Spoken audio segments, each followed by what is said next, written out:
Alec, the floor is yours. Thank you so much. Good morning, good afternoon, good evening to everybody here around the world. It's a pleasure to be here with you today. So I just want to thank you for the opportunity here to present my proposal for the USA East Coast Cardano Community Hub in the Scale Up Cardano Community Hub Challenge for Fund 8. And my name is Mustafa Ismail, and I'm the founder of the Cardano Philadelphia Meetup group. I'm also on YouTube and on Twitter as Mustafa the Cardano Guy. I also have a following on Udemy and LinkedIn, and I post daily content. So I started the Cardano Philadelphia Meetup group back in 2017. After 2018, a lot of people lost interest and we stopped conducting meetings. But 2021, I started again. And that's when I met some really interesting people, very smart people who actually recommended this Catalyst idea. And so this is an idea that's coming from the group, not just for me, and I'm presenting this on behalf of the Cardano Philadelphia Meetup group. So we all know that Cardano is working hard right now to accelerate the network effect and the adoption of both the blockchain and the community. We have one of the strongest communities. We have the best blockchain in my opinion. And the problem is that there's not enough people yet that are either aware of the Cardano opportunity or just don't understand it well enough yet. So the purpose of the solution that we propose, there's actually 500 universities and over 9,000 IT companies, not including hospitals, not including law firms and other businesses and industries that could benefit from knowing about Cardano, becoming a part of the Cardano community, and selecting Cardano as their blockchain of choice for their business and enterprise needs.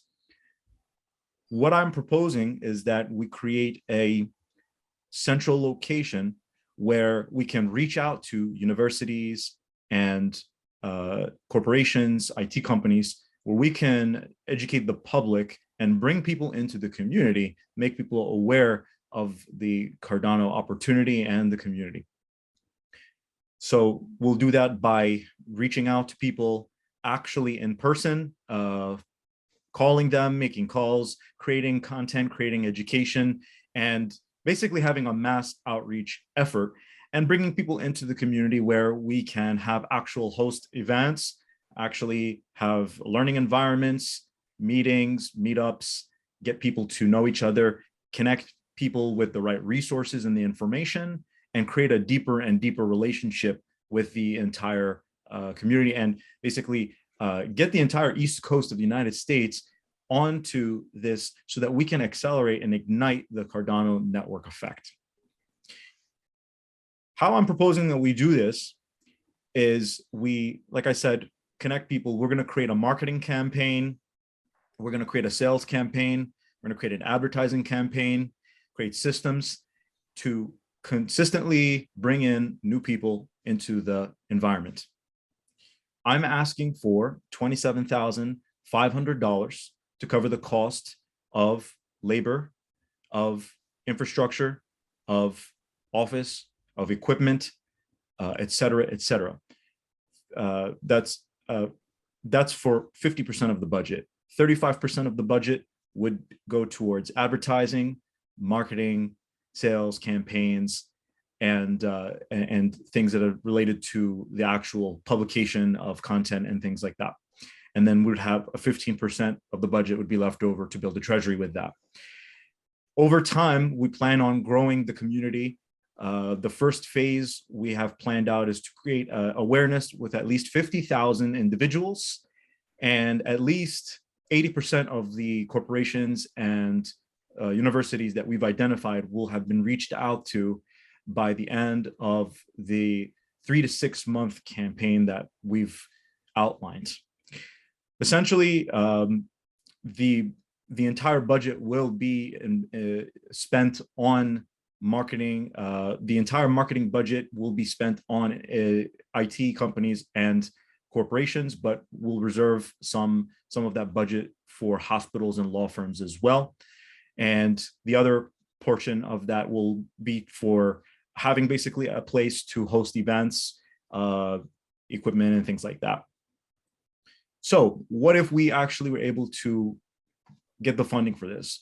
How quickly can we get started? Well, we are already doing this.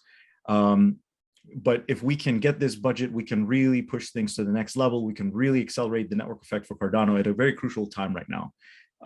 We're sort of at a crossroads where Cardano's reaching critical mass, and we just need to push it over that. We just need to give it a push so it can just really grow on its own.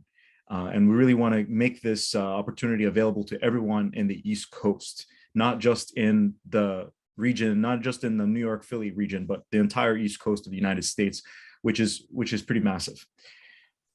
So that's pretty much my my proposal. If at this point, I'll take questions. That's nice.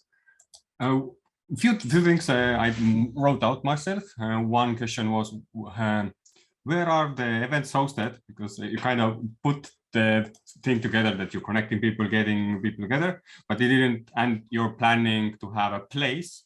But then is this like one central place, and are there going to be like virtual events too? Sure, it will be virtual. It will also be, we'll have a central place to be able to host those virtual events as well. Most likely will be in the city of Philadelphia or in the surrounding area of Philadelphia, since it's so central to the rest of the East Coast. Can you, as a participant, when I join the central event, how does it like, how do you feel? How many people there are, and is there a representation, and like the full journey of like, how would you feel in the workshop or event you're hosting? Sorry, I didn't get that question. Could you say it again? Like a story, like as a person, when I join and I see, okay, there is a location I want to go, what activities I do there, what would I expect when I yeah, well, we're planning a variety of different types of events, anything from conferences where maybe we'll have people presenting their own ideas, or we'll have just networking events where people just come and talk, or maybe it's an educational event where there's a speaker and they're teaching something. But there's a variety of different things we can test out. We don't know exactly which ones are going to be the ones that attract the most people, but we'll find out by trying all the different ones and keeping track of, basically we'll be keeping track of analytics. I mentioned those details in the actual proposal, in the Catalyst proposal, where how we're going to be tracking and what numbers we're going to be tracking, and all the analytics, which will help us experiment. Now, one thing I didn't mention earlier was that we'll also use these statistics and types of events to create a template and open source the intellectual property so that we can create more hubs around the country or around the world using similar types of events, or we can give people the model to kind of start with. But since we're doing the first one of this type, we'll be experimenting a lot with different kinds of events. But most people will be coming for the community aspect. Most people, what I found was that people don't really care so much about like all the technical details and this and that. Really what people want to do is they want to connect with other people, like-minded individuals. So it's really, that's the real benefit is you get to meet people in person, real people, and you get to understand, like, it's very rare to meet another person who has this kind of mindset, as you know. Okay. I have a question. Yeah. Let's go. You talk about you already are doing some things in this project. I have the question is, who are you trying to reach? You are talking about 5,000 universities and things like that, but to be a little more, I don't know how to say that, focused, you're gonna start in what part of this potential people that you're trying to reach? Location-wise, location? No, maybe the type of the type of people. I don't know. Yeah, well, because you have to start in some part. I want to know where you're going to start. IT guys. Yeah. Exactly. So, I think we'll probably start with university students, probably the first place we're going to go, because we know how concentrated that's a very concentrated and specific market, and students are going to be a lot more open to crypto and blockchain, as opposed to, an established IT company that's been around for a long time. So we'll start with the university students to sort of test, and then from there we can experiment with different niches, different types of IT companies. We'll probably start with IT students and then kind of go expand to IT companies, but figure out the different niches within IT and, determine which ones we'll go with from there. And then from there, we can expand to other industries. Okay. We got a few more minutes. Anybody has a question? Yes, can you hear me? Yes, Frederick, yes. I can hear. Yes, I have a question and maybe also an observation. First, I'll start with the observation. With the budget of 27,000, if I recall well, let's say if the US has a cost, it's a 10 times that of Africa. If I see that's around 3,000 in Congo, and that's New York, I don't see that budget even organizing more than one event. I may be wrong, but we did try to organize such events, and usually it's quite costly. And just to let you know, maybe the budget, did you think that you're going to be able to even organize more than one event in that place? And also, if you organize events, do you have a way to generate some revenues, given that you cannot organize just one event or two events? You kind of want to keep something ongoing.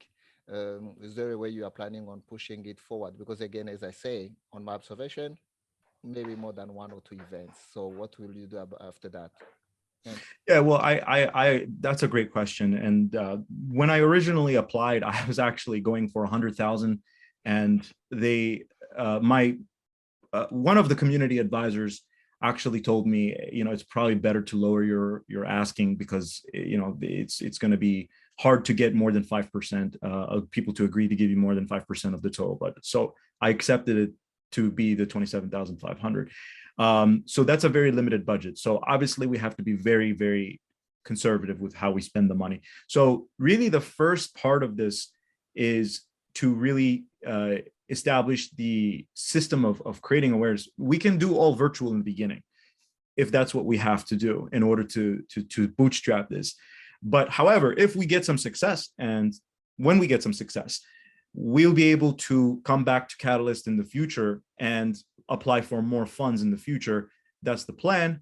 However, we'll do what we can do with whatever we can get.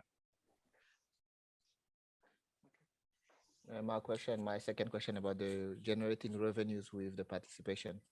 Sure. So, I mean, as far as getting revenue, we really didn't think about like specifically which ways, besides charging ticket costs for in-person events or something like that. But then if we do it that way, it would have to be real massive value for people to want to, spend the $20 or something like that for an event ticket. I don't think we would charge for virtual events, but that's also a possibility. But if we did charge, it wouldn't really be to make a profit. It would be more so to manage to make sure that we are covering our costs, basically. So we would keep it to a minimum as much as we can if we needed to charge money for that. Yeah, and for suggestion again is, given that the East Coast, West Coast, and other limitations are quite popular, you can brand it towards that and sell little items very cheap. You drop ship them, and you put a link on some promotion, and then you get some funds with a link after the virtual presentation. Thanks. Thank you for that question. It was very thoughtful and gave me something to think about.